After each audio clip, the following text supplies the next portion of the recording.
Writing prompt. Emotions are sold in glass jars. Happiness is something only the wealthy can afford.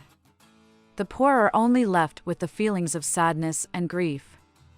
It all changed when someone started selling anger. Kelsey felt more alive than she had in her entire life. When you were empty inside, you didn't question the salvation that made you feel again. The laboratories had been the only source to cure the void. It was something Kelsey never questioned.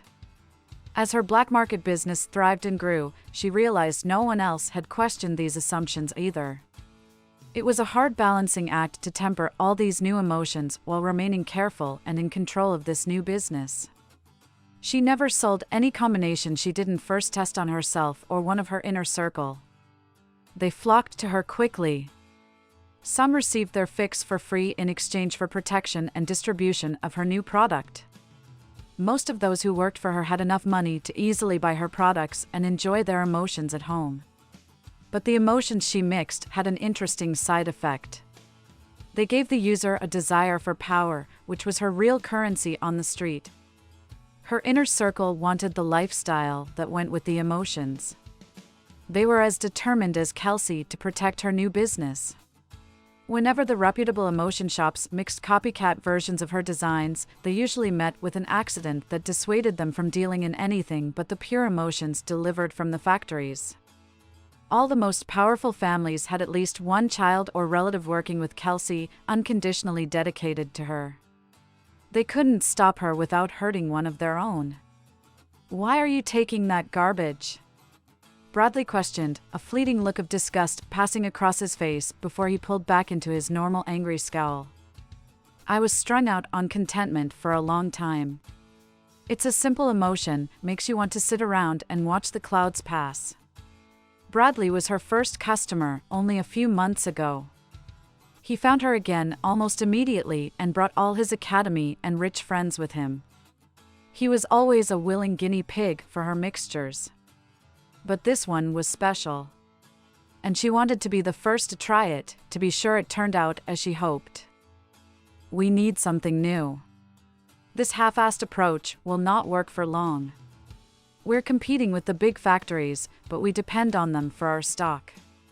Something's gotta give soon, and if we don't take control of production, we will lose." "But what does that have to do with contentment?" Bradley asked, still wary. Kelsey locked the door to the room and went over a mental list of the supplies in her head one last time. Each dose lasted 48 hours, and if this went as she hoped, she would be vulnerable during that time.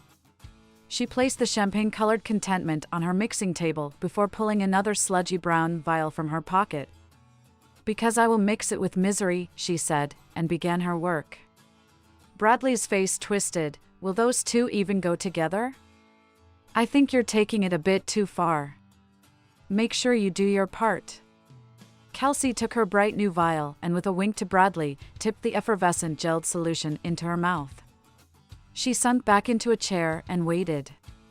The effect slipped over her in a familiar wave of emotion. This one didn't have any of the thrill, none of the rebellion or energy. She had the sense that something was vaguely wrong, but she felt at peace with the knowledge. Bradley took out a heavy wooden box and a small ivory envelope. He handed her the envelope and hefted the box in front of her with a grunt. In the simple block handwriting favored by the academies, the letter said, "Place 1,862 pebbles in each jar. Do this for all 134 jars." She looked down at the box, filled to brimming with tiny pebbles and small jars. Kelsey couldn't see the point in any of this, but she also felt no desire to resist. It felt oddly comforting to have a repetitive task, some way she could succeed.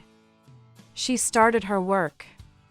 "An assignment worthy of Sisyphus," Bradley mumbled. Kelsey barely slept and hardly ate for the next 48 hours. She methodically sorted her stones into jars, her work gloriously consuming her. As she came out of her emotional stupor, she looked up at Bradley slumped in a chair. "What did any of this accomplish?" he said, as he uncapped another emotion. "What I hoped it would," she said with an exhausted smile. For generations, the poor have worked for a pittance, all for the promise of purchasing any meager emotion. Instead, we will give it to them for free. All our factory workers will have unrestricted access to this emotion as often as they like.